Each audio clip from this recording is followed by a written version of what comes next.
کہ مومن کون ہے؟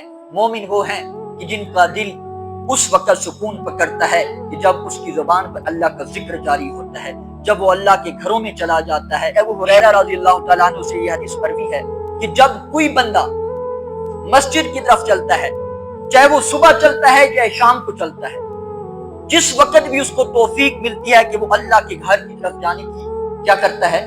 کوشش کرتا ہے۔ چاہے دن میں وہ 10 مرتبہ چلنے کی کوشش کرے، 20 مرتبہ چلنے کی کوشش کرے، 40 مرتبہ چلنے کی کوشش کرے، یا 5 مرتبہ اللہ کے گھر کی طرف چلنے کی کوشش کرے، میرے آقا علیہ السلام فرماتے ہیں کہ پھر وہ عام بندہ نہیں رہتا، بلکہ وہ یوں سمجھ لے کہ وہ اللہ کا خاص مہمان بن کر جا رہا۔ وہ مسجد میں جاتا ہے، اللہ اور اللہ کے فرشتے اس بندے کی مہمان نوازی کرتے ہیں۔ کچھ ایسی مہمان نوازیاں بھی ہیں کہ جو ہمارے لیے قیامت کے دن کے لیے جمع ہو رہی ہیں۔